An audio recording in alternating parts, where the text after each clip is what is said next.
Good morning, and welcome to the International Mastermind Think You're Rich show. My name is Galen Bingham. I am the lead strategist, and I am excited to be coming to you again as we talk about decision, the seventh step to riches, and the process for mastering procrastination in Napoleon Hill's book Think and Grow Rich. This is going to be an incredible show. We're going to do something that we haven't done here before. We're going to bring a guest who you are familiar with, but you have not seen as a guest in the 8 or 9 or 10 years that this has been a show. I don't know that this has ever happened. This is going to be a first. And I'm really excited that I get to do this not by myself, but I'm going to do this with a really good partner of mine, none other than Dr. Peter James. Dr. Peter James, come on in here, man. How you doing? Galen Bingham, good morning to you, sir. Good morning to everyone. Let me ask everyone, how are you thinking and growing rich? If you have not dove into this book, Think and Grow Rich by Napoleon Hill, now is the time to secure this text for yourself. There are so many gems, so many pearls. Here's an example of one that we're going to dive into today. Riches do not respond to wishes. They respond only to definite plans, backed by definite desires through constant persistence. So let me ask you, what do the definite plans look like in your life? What do the definite desires look like in your life? And what does persistence look like in your life, Galen Bingham? Good stuff. Persistence is the name of the game. I've said a couple of times that the only thing I know for sure is that nothing will go according to plan, right? So you've gotta be persistent if you're gonna have any level of success at achieving what I call someday goals. And we've got our normals, our usuals are starting to join us in the chat. We got Dr. Carla. Thank you for Yes. joining us. Doretha Dennis, thank you for joining us. Definitely take a few minutes, reach out to a couple people that you know need to be part of this conversation because this guest is someone who you guys are going to want to hear. You're going to want to listen to. This is going to be an epic conversation. I promise you. I promise you. I promise you. Let's see. One of the things I want to share. This is a part of the text that's mesmerized me as I prepared for today's show. And I'm just going to read this. This is actually at the absolute back, the end of the chapter on decision. It says 98 out of 100 people working for wages today are in the positions they hold because they lacked the definiteness of decision to plan a definite position and the knowledge of how to choose an employer. And then it goes on to say, definiteness of decision always requires courage, sometimes very great courage. And so that's what I really want to focus on today is how, first of all, how is your situation today a reflection of your definiteness of decision or your lack of making a definite decision? And then how can you position courage at being at the core of you making future decisions? Because if you know, don't make a decision just taking what people are giving you, then you're going to end up in a position that you might not necessarily have defined, might not have designed for yourself. You just happen to be there. And then the other point that I want to bring in before we announce our guest is there's another book that I'm into right now. It's entitled Wanting by Luke Bridges, and Dr. Peter is probably growing tired of hearing me talk about this book. But one of the things that the author talks about is the distinction between thin desires and thick desires. So thin desires are, I desire for my favorite team to win the basketball game. I desire for a steak at dinner. Thick desires are those things that require a lot more. a lot more thought to them. Like, I desire for my daughter to have a world-class education. I desire for my daughter to be happy. I desire for my parents to enjoy, whatever time left they have on this earth, right? Those are things I desire, world peace. So, Peter, I want to bring you back on here, and then we'll bring in our guests. But just this idea of thin desires versus thick desires, that concept has really got me evaluating a lot of things. What is that? What is that concept? How does that impact you? Um, it's a very interesting point. This desire, this decision perspective. Let me go back to what the text says here as well, and then I'll come back to that question there, Galen. In on page 159 of Think and Grow Rich. Again, if those of you who are watching have never purchased, never gleaned through this book, now is the time to do so. Napoleon Hill says, indecision is a habit which usually begins in youth. The habit takes on permanency as the youth goes through grade school, high school, and even through college without definiteness of purpose. And then what happens, Galen, to your question, of course, now is that we make decisions, but then we really don't make decisions.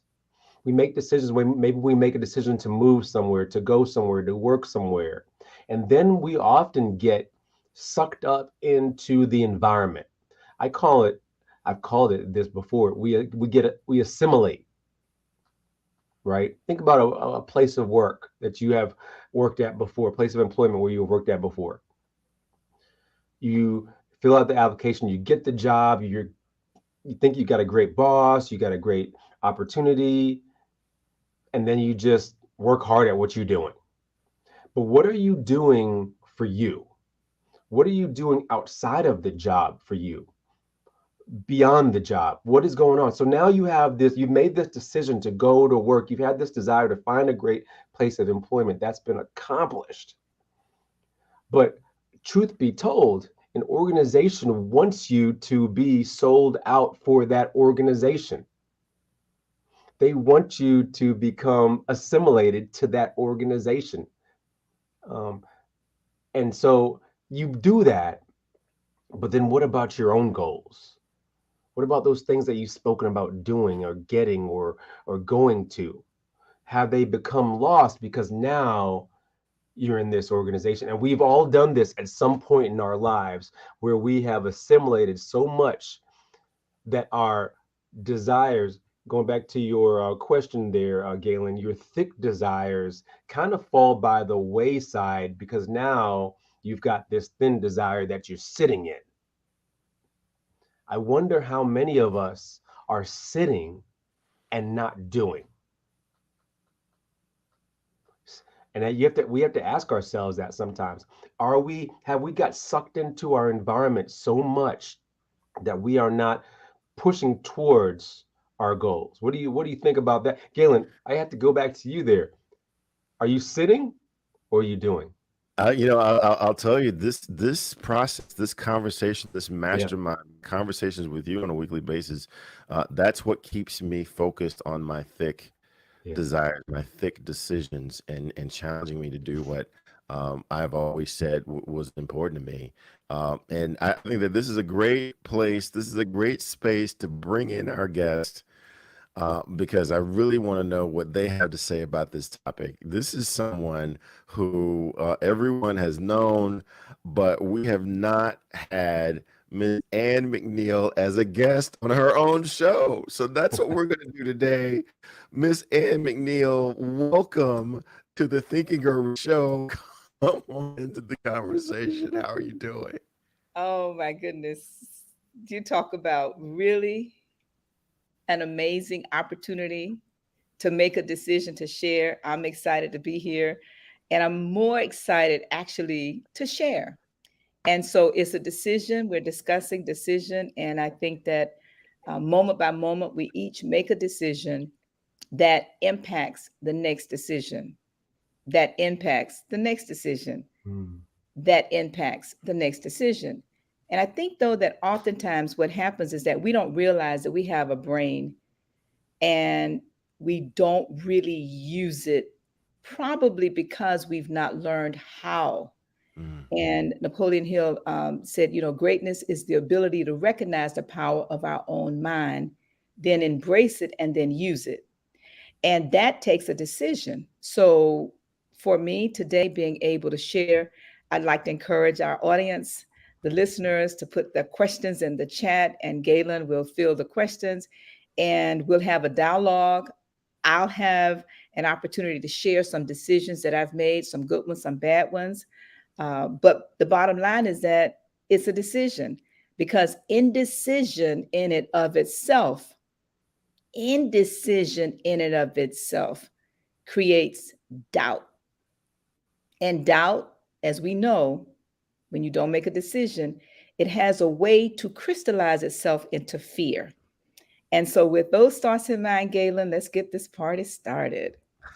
All right. Well, I'm excited to have you be our guest, because we often, when we're hosts, we often sneak in our points of view. We sneak in our stories every now and then, and I don't know that we've ever had a focus on the Ann McNeil story. So I'm really excited about getting into that and sharing that with our listeners. If you are listening, now's the time, or if you're watching, now's the time to like, to share, to hit the little reminder button, hit that little thumbs up button, so that more people can find this conversation and be aware of what we are sharing for their benefit.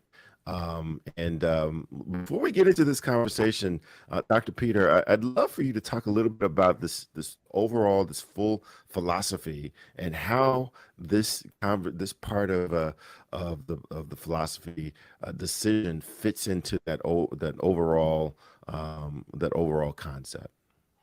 Yeah. Once again, Think and Grow Rich by Napoleon Hill. What a phenomenal book. It ranks up there in some of the most insightful books that really can guide your life, and really not even just from a wealth perspective, but riches from a life perspective, a rich life. I don't know about you.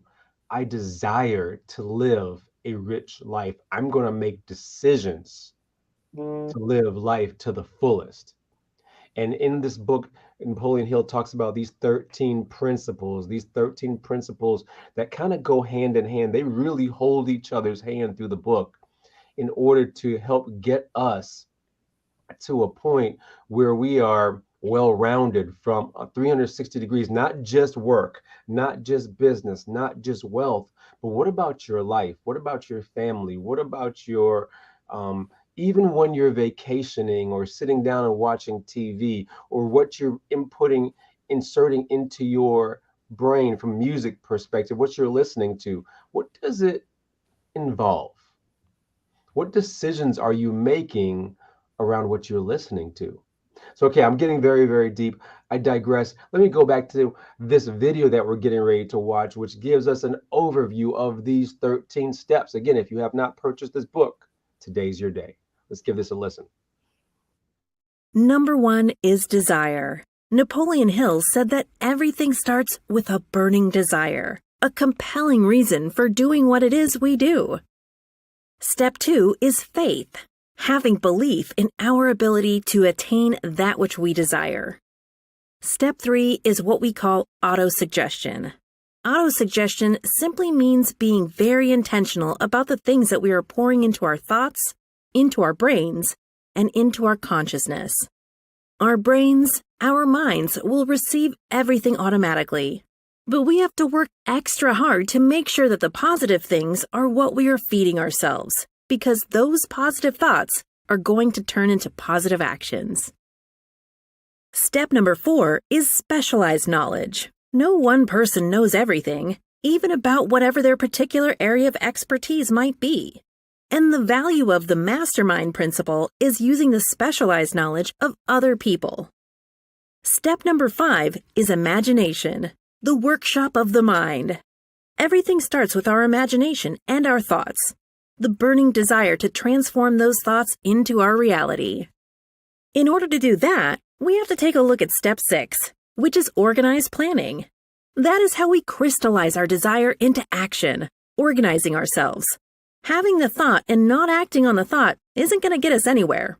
We have the thought, we go through the organized planning to transform that thought into action. Step number 7 is decision. What Napoleon Hill said is the mastery of procrastination. Napoleon Hill said that the antidote to procrastination is simply to make a decision and then move on that decision. Step 8 is persistence. We have to have a sustained effort which is induced by our faith in order to achieve our goals. One of Napoleon Hill's books I love, even the title, 3 Feet from Gold. Those people who became rich during the gold rush in the wild, wild west days didn't do that because they were necessarily smarter or had better information than anyone else. It's because they stayed just a little bit longer. Sometimes people left when they were just literally 3 feet from gold. So hanging in there, being persistent, is step number 8. Step number 9, the power of the mastermind, the driving force. None of us can accomplish anything on our own. Everybody, I don't care who you are, from the most prominent person to the person who might be considered the lowest on the totem pole, everybody has someone who helped them get to where they are. And the power of the mastermind is being able to use those influences around us, use the thoughts, use the knowledge, use the exploration of other people to help us in achieving our goal. Step number 10, the mystery of sex transmutation. This title can be a little confusing, but essentially what the mystery of sex transmutation means is that we oftentimes in our society think of sex as being purely physical. It is absolutely physical, but what Napoleon Hill teaches us is that sex also has an emotional element, and that sex is the strongest of our desires. That if we can take our sexual energy, transform that into positive, creative influences, it can propel us to new heights. And so we spend quite a bit of time talking about the mystery of Step 10, which is sex transmutation.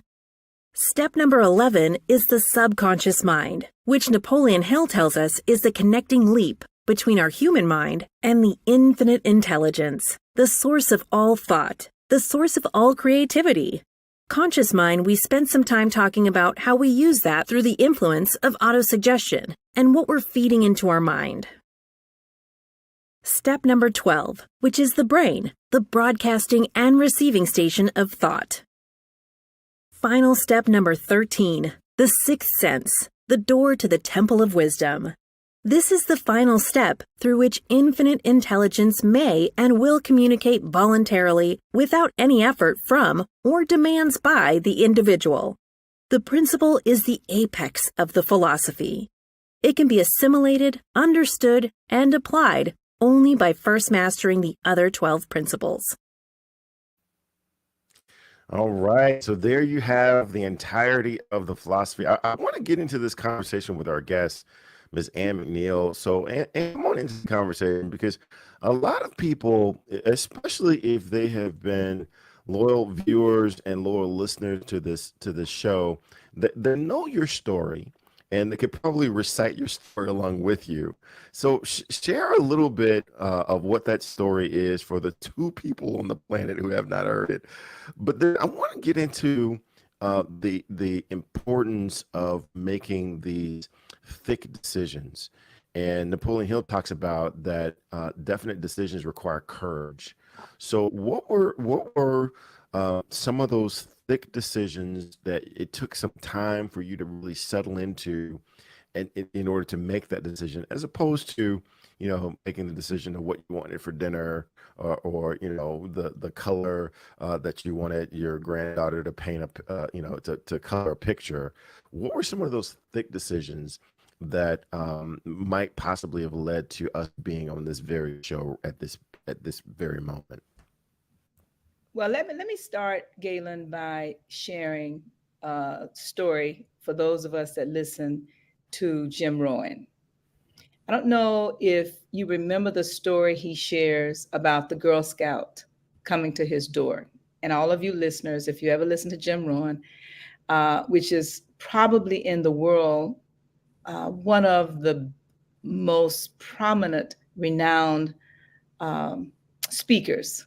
And you can check him out on YouTube. But he shares this story about Girl Scout coming to his door and selling Girl Scout cookies.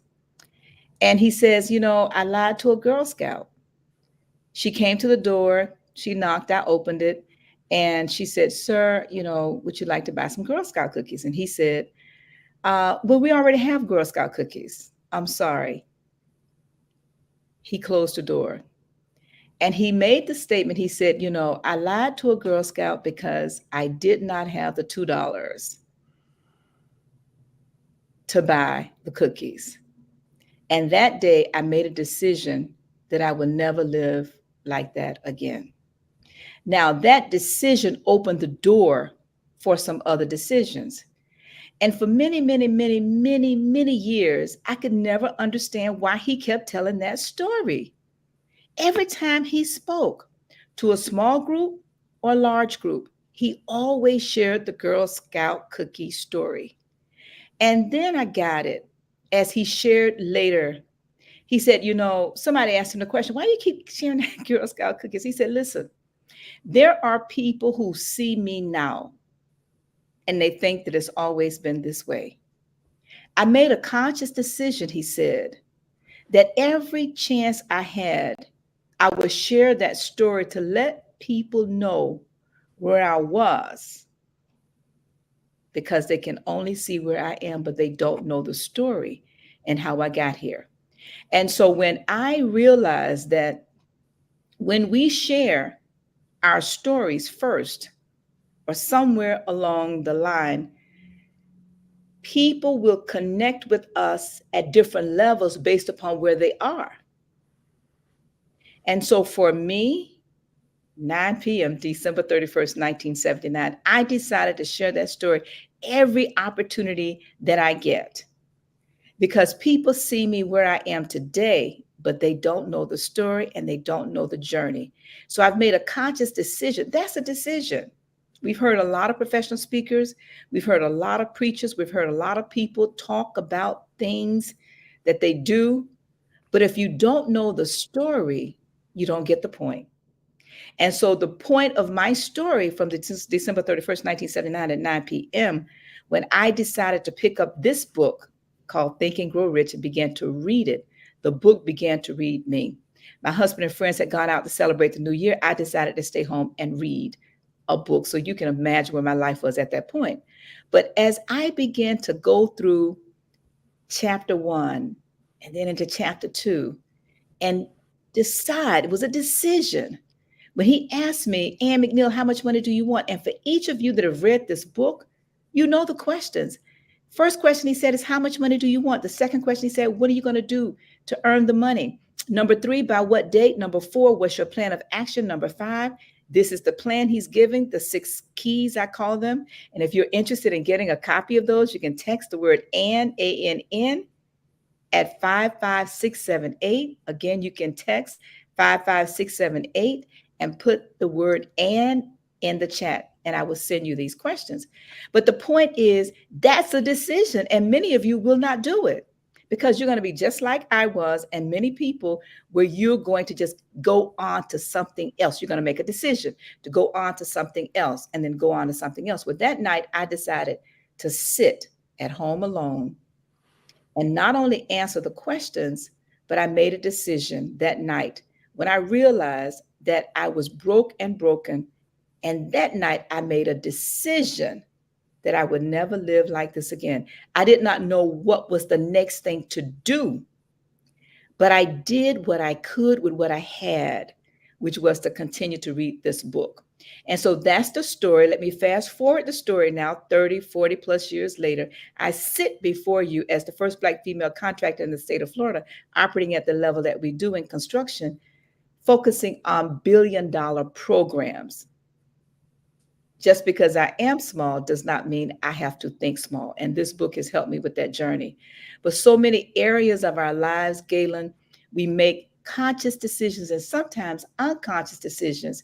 And sometimes we're impacted by the decisions of others, negatively or positively impacted. And so I just would like to encourage all of our listeners, Galen, as we think about one small decision, I would challenge each of you, put in the chat. If you're listening live on any social media, or if you're listening in the future, put in the chat one small, not a big decision. You see, it's not the big decisions we make. It's one small decision after another, after another, after another. Small decision that we make every day and every way that will impact our future. And that decision has a way of compounding itself. And the end result is the purpose and driven life that you live. So that's my story, Galen. I'm sticking to it. Well, so now you guys see what inspires me to be part of this conversation every Saturday morning, 8 a.m. Eastern Standard Time. This is a conversation with the founder of the International Mastermind Association, Ms. Ann McNeil, and she is our guest, and we are learning about how she has leveraged the courage of decision making in order to achieve some of the success that she has achieved. I want to bring back up my co-host, Dr. Peter. So, Dr. Peter, what are your thoughts about the significance that you're hearing from Ms. Ann around decision and decision making? What questions do you have? I have a powerful quote from Ann McNeil. Just because I am small doesn't mean I have to think small. Wow, right? And I digested that. I received that on so many different levels, because by ourselves we can get trapped in that no one's listening. We can't do this. It's beyond our reach. That goal is too lofty. I need to be more realistic. But how about making powerful decisions like Ann McNeil? Right? Why not? Why not? Why do we sometimes not make these powerful decisions, big decisions? Because we think that, actually, literally, this is where it goes back to. It goes back to Napoleon Hill's book. We don't make these powerful decisions because of our environment, number one, and because of our mindset, number two. Who are you surrounding yourself with? I'm surrounding myself with Ann McNeil. I desired to think bigger, huge, over the top, over the moon. What about you? And why not? Because again, sometimes we get sucked into the Monday. Ann McNeil, I gotta ask you though, of course, some decisions that you've made in your life, because I know a question had been posed by, I think, Dr. Carla early on. What is a decision that didn't go well in your life? I would love to hear about one. Maybe a big decision that you ventured down an avenue and it didn't work out as you envisioned. I think our audience would love to hear that, because sometimes we get fearful of making those big decisions because something catastrophic might happen, or we may not make it, or we may be homeless. Literally, our minds go there. But I would love to hear, I'm not even going to speak for everyone, I would love to hear about a decision that maybe didn't go the right way, and then maybe what happened on the other side. Well, earlier in my life, I would have thought that any decision that I make may have been a bad decision or did not go well.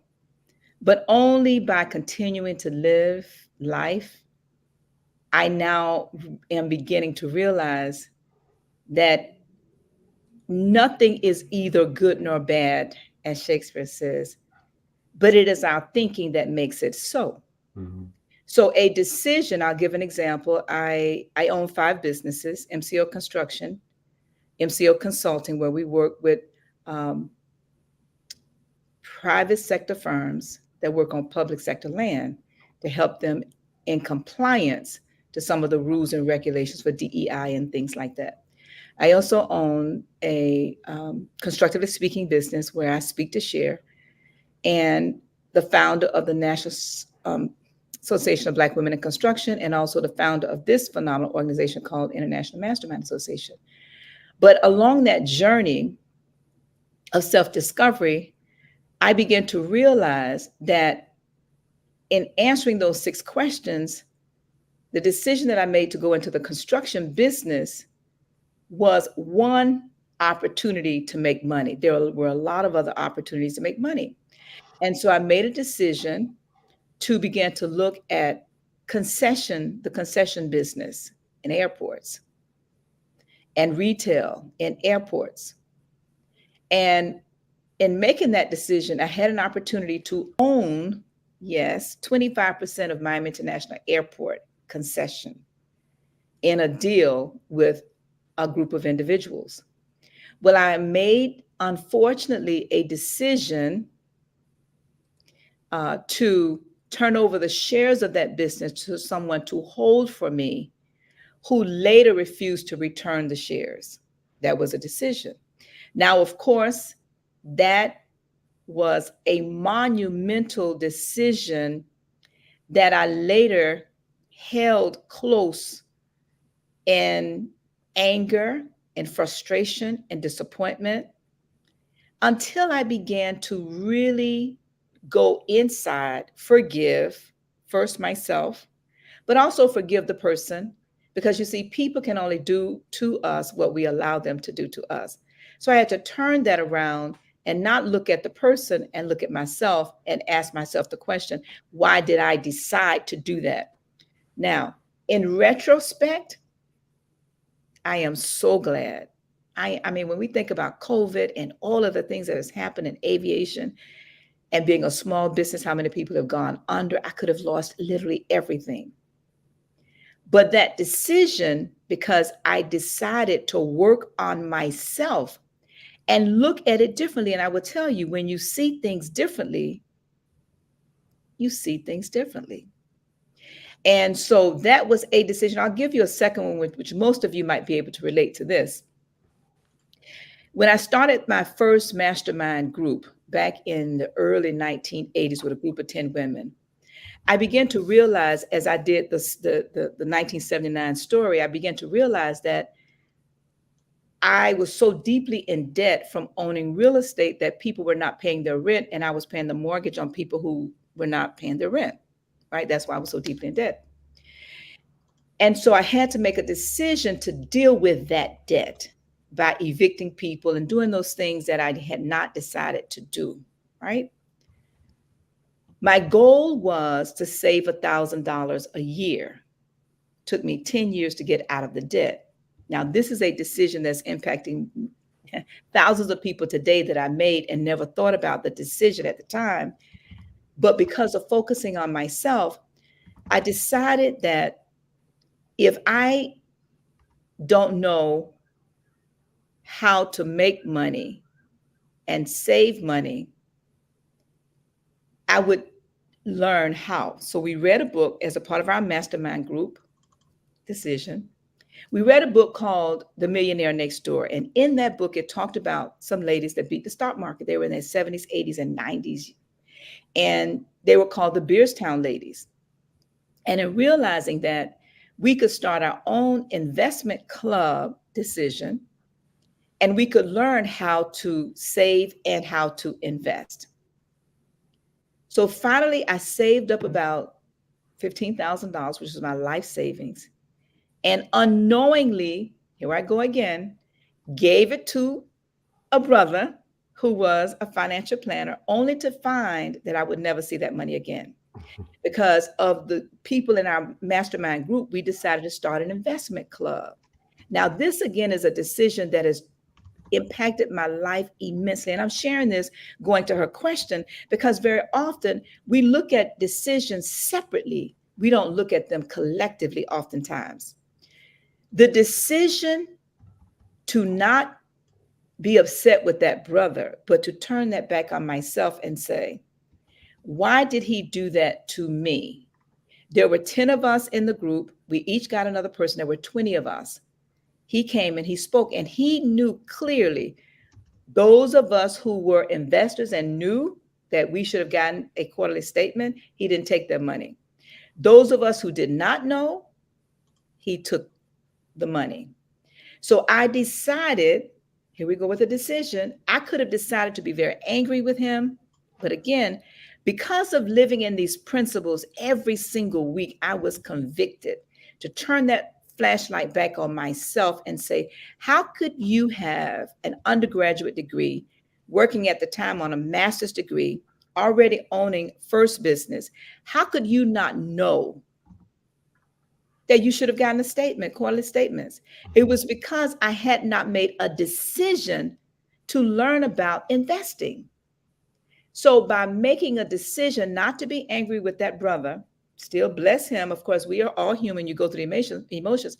But I decided to turn that flashlight on myself and say, what can I do differently? It's a decision.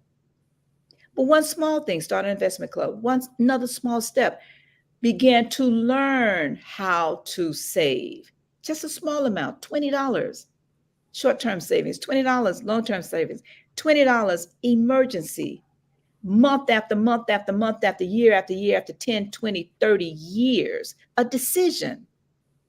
So because of that decision, Peter, Dr. Carla, that decision yielded my youngest daughter, who at the time was in first grade when this happened, second grade, has now branded herself as the baby billionaire from just going around with me, learning how to analyze stocks and invest. Now, none of this would have happened if he did not take that money.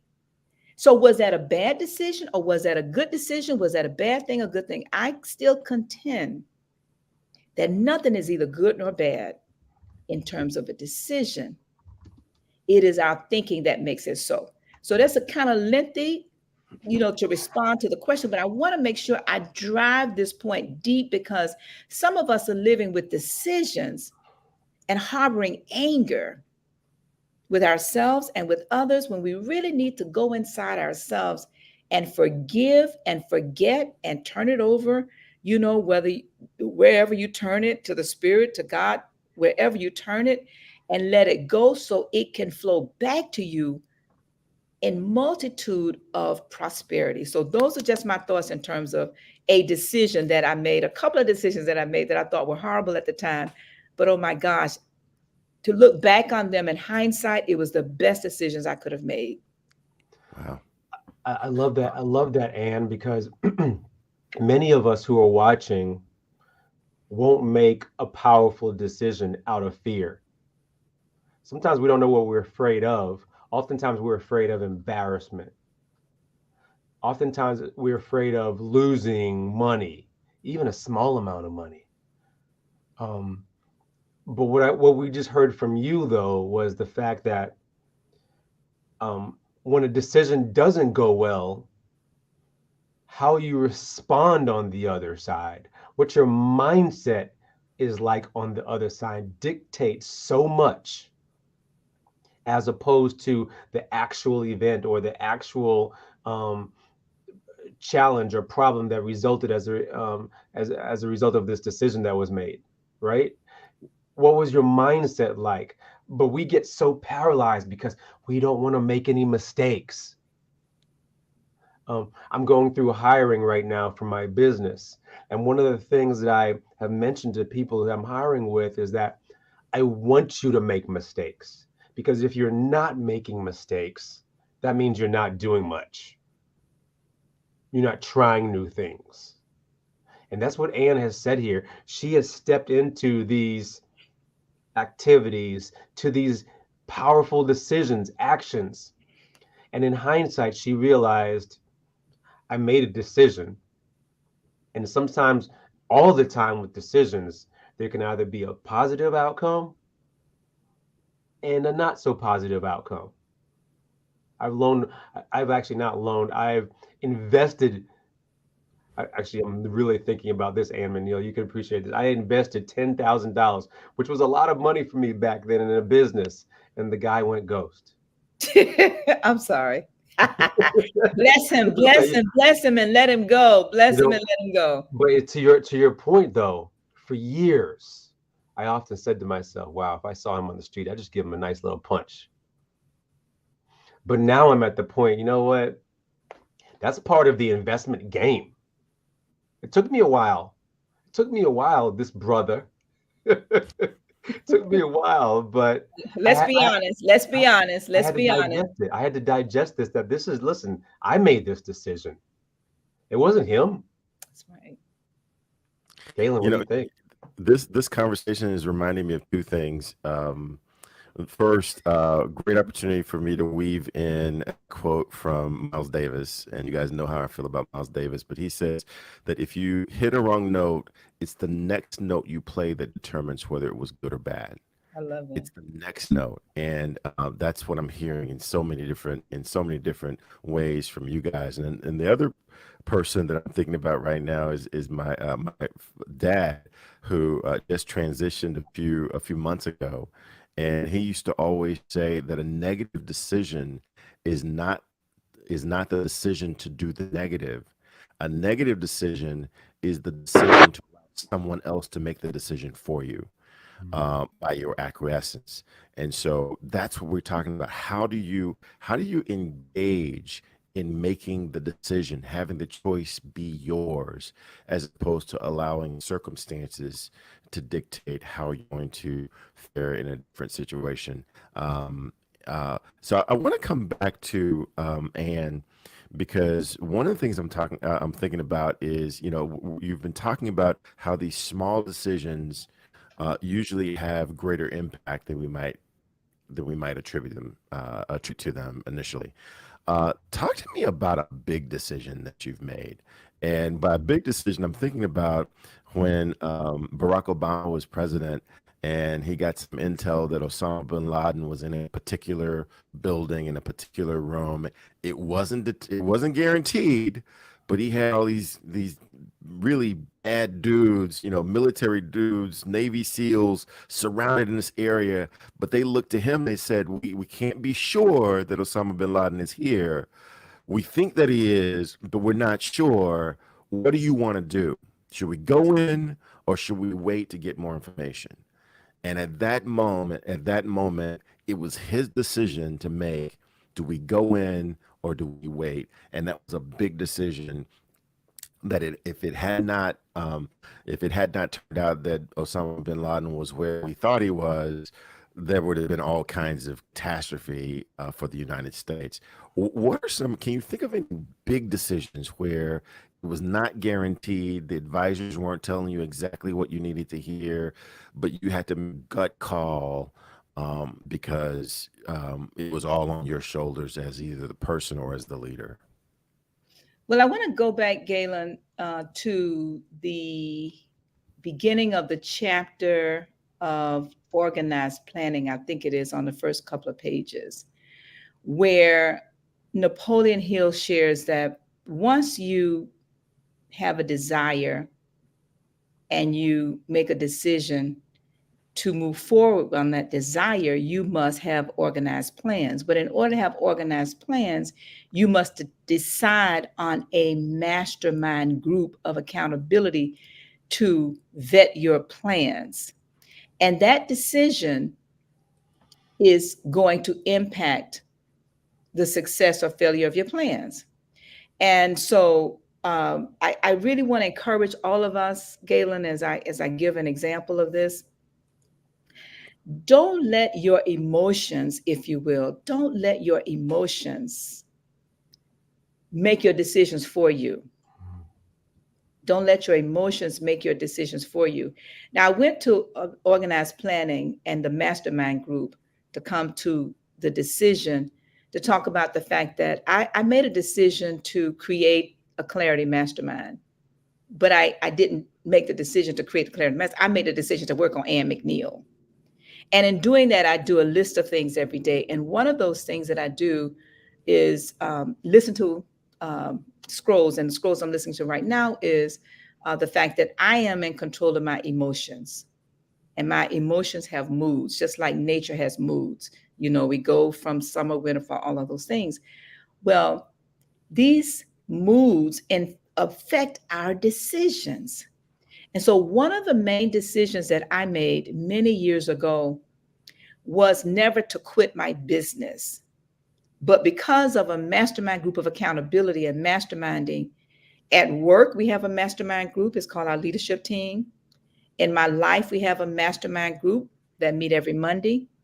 And so the decision that I made was to turn my business around. And that means, for those who may be familiar with construction, in construction, we have trades. And when I started my business as a small contractor, I self-performed drywall, roofing, concrete. And I mean, if you ever travel in Miami to Miami International Airport, I have placed the concrete in that airport, working with a large subcontractor in South Terminal and North Terminal. So it doesn't matter if you fly to Delta or if you fly out of American Airlines or any place in between. But when I found that I was losing a lot of money, I could have continued on that road, which I did do for too many years, losing money. Now, I had to make a monumental decision to study to show myself approved, to study not just myself, but to study my business. And that decision required me to look at people who were doing what I wanted to do, not those who are doing what I am doing. Let me say that again in case you don't get that till you go home. Okay. Come on, somebody. I had to elevate my relationships.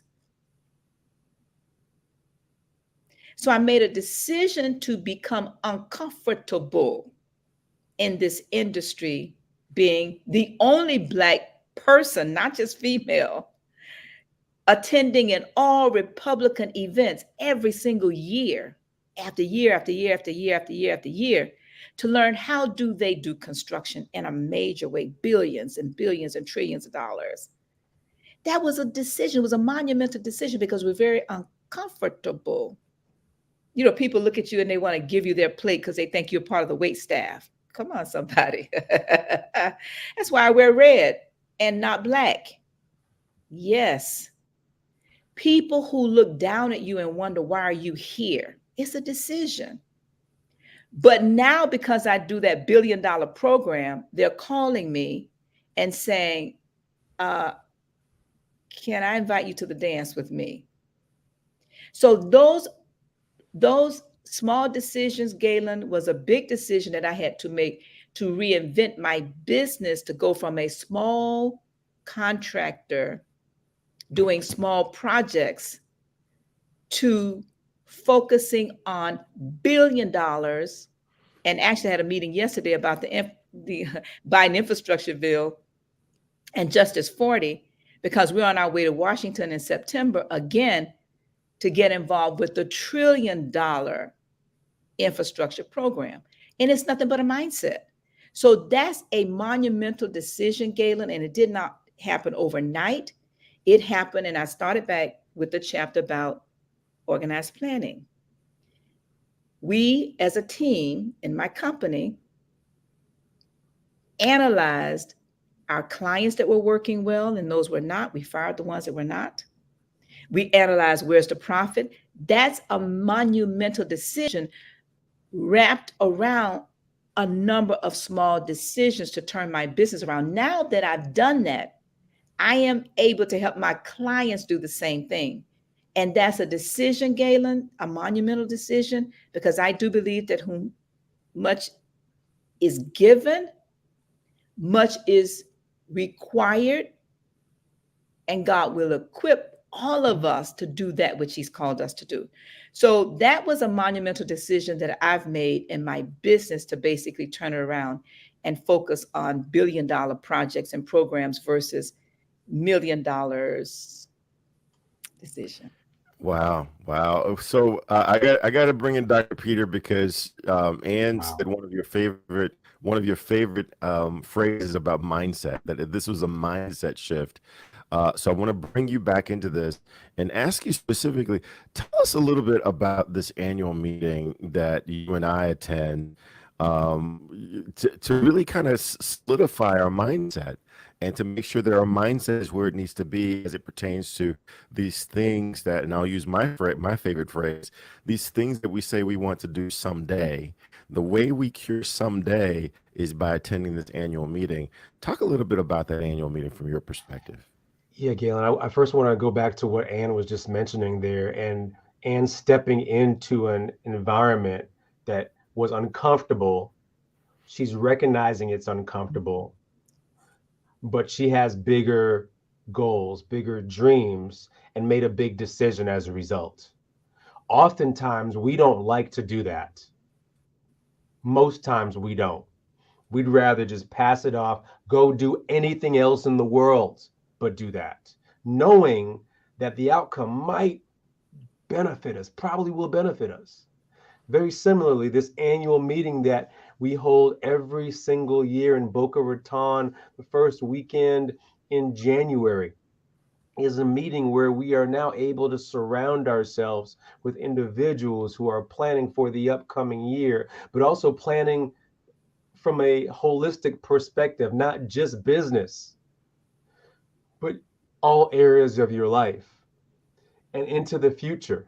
And then also able to reflect a little bit about where you've come. This is an opportunity here to meet Ann McNeil, to meet myself, to meet Galen Bingham, and talk about your goals, your plans, and how about this one, your decisions that you're now making for the future, for your tomorrow, for your business, for your family, right? So I think we have the image that we want to put up about this annual meeting, and I think it's January 5th and 6th, or maybe it's 6th and 7th. 6th and 7th, Boca Raton, Florida, January 6th, 2023. I haven't bought mine yet. I need to buy mine right away.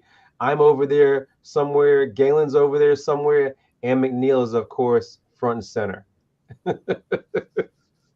Good stuff. Galen, are you buying your ticket soon? Yeah, man, and one of the things about that picture that I've noticed before, but it just really capturing me is how many small kids are in that photo. Yeah. So put that photo back up. How many people are in the photo who are under the age of 18, who are under the age of 20? I mean, just imagine how exciting, how impactful your life could be if you got these insights when you were still trying to figure out the world. A lot of times people will make the comment to me, Galen, this philosophy that you talk about, it sounds interesting, but it can't be this easy. It can't be this good. What if it can be? What if it is just as easy as we lay it out to be? Now, easy doesn't necessarily mean that you're not going to have any troubles. You're not going to have any trials. You're not going to have any tough moments. But there's a philosophy laid out that will allow you to achieve those things that you say that you want to achieve someday. There's a process for actually making that happen, and that's what we're trying to share with you by sharing the principles of Think and Grow Rich. So, I want to come back around as we close out this particular conversation.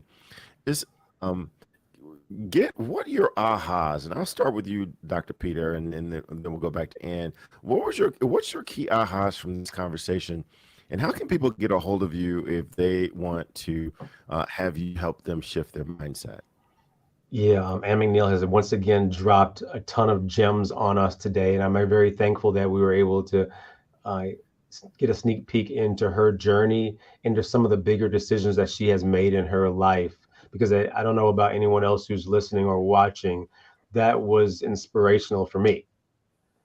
That was a red flag. There's some things that I need to step into, some more things that I need to step into. Right. And that's why I continue to surround myself with others who are like-minded, but even those who are doing bigger and better than me. What about you who are watching? What does that look like for you? Right. My name is Dr. Peter A. James. I am the high performance coach helping you to shift your mindset. You can catch me on shiftyourmindset.com or any social media platform at Dr. Peter A. James. That's at DrPeterAJames. Please stay tuned for a group coaching and mastermind extraordinaire supreme. It's coming. Stay tuned if you're interested. Galen, right back to you, sir. Absolutely, absolutely. So I want to come back to Miss Ann and just have you share any key insights that you may either gain from the conversation or that you want to leave everyone with. And then how can people get a hold of you if they want to live bigger than what they're currently living? Wow. I really would encourage everybody to take this book to heart, live in it. And one of the stories I did not share, I'm going to share very quickly, was a story I got from the book. We've all read the story about Andrew Carnegie, who paid Charles Schwab $70,000 a year, but he paid him $1 million bonus. And I've read that story for years, like so many of us. But it was one day that the stars aligned for me, and it connected that the $1 billion dinner speech that Charles Schwab did, I could do the same thing. And I made a decision to create what I now call a $1 billion luncheon. I read a story, I got an idea, and I decided to act on that idea.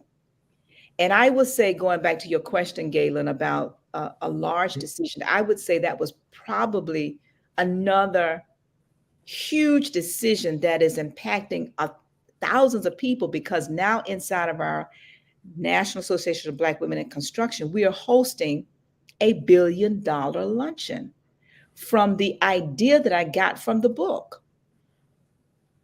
So when you have a dream, each of you who are listening, the universe will bring to you every resource you need in order to achieve that which you desire. But are you listening? You see, I'd read that story for years, because we walk through the book every single month and we read the same principles every month. But it wasn't until I was in a quiet, meditative state of mind that that idea resonated with me and connected with some other things that I was doing. It revolutionized my business and the business of so many others, from one decision to journal, one decision to read in the quiet time, one decision to meditate on what I was reading. And so, Galen, that's the aha for me, because the same thing happened when I was home alone on December 31st, 1979. The same thing happened when many ideas that I have that have come to me in the quiet time. So my aha from this episode is I need to take more quiet time myself. 90 minutes a day is not enough. Now, that's my story. You may start with 5 or 10 minutes and then move to maybe 15 or 20. But it's what is most important to you based upon your desire. Because small desire, small need, small energy required, small confidence required for that desire. Big desire, big need, bigger confidence and self-image required to meet that desire. So Galen, that's it for me. Again, my name is Ann McNeil, and I am the Master Wealth Builder, helping to build stronger and better lives and businesses. And people can connect with me by attending my Niche to Be Rich Island Retreat for one day. You can go to annmcneil.com to receive the details, and there's a JPEG here on the screen. But I host an island retreat every single year. This is the one day. The 3-day, you must qualify, but I only accept 10 people, and there's only a couple of spots left for that. But again, niche to be rich in your own desires, but make a decision about what it is you desire. Thank you, Galen. Wow. Oh my gosh. There are just so many gems in this conversation. I had locked into the two that I thought were most important, and then you just dropped another one. So the two that I had, the first one is I love when you shared study people who are doing what you want to do, not just the people who are doing what you're currently doing. Oh my God, that is hitting me. That's hitting me right between the eyes. And then the other is your dreams have to be larger than your fears. And I was absolutely committed to having those two on Twitter by the time we end the show. And then you just shared that if you have small dreams, it's only requiring a small level of confidence and a small level of self-esteem. In order to have big accomplishments, you've got to have big dreams. You got to have a big dose of self-confidence. You got to have a big dose of self-esteem. So that leads me to the question, how big are your dreams? And how can you make your dreams bigger? You can do that by evaluating your self-esteem, evaluating how much you think about yourself. How much do you think you are worthy of these big dreams? Because that very well may be what's holding you back. My name is Galen Bingham. I'm the leadership strategist. There are just so many ways to get a hold of me. I'm on Instagram, LinkedIn, Facebook. But most fun way, the best way, the way that I have the most exciting time is by checking out my podcast, Whiskey, Jazz, and Leadership. We're on every podcast platform. We stream in 20 different countries. And we were just rated by Listen Notes as being in the top 3% of all podcasts in the world. We talk to leaders from every walk of life, from every industry. We talk about the whiskeys they drink, the jazz music they listen to, and what it really takes to be an effective leader. I double dog dare you to try us just once. Just put in whiskey, jazz, and leadership on any podcast platform. I also double dog dare you to subscribe, to hit that bell on YouTube for the show, subscribe to the show, and to share the show with at least 2 or 3 other people. I guarantee that you will get at least 1, if not 2, gems that might possibly change your life every time you listen to this show. Until next time, this has been Galen Bingham and Dr. Peter James, and our guest, also our fearless leader, Ms. Ann McNeil, hoping and wishing that you will think and grow rich. And next time, take care.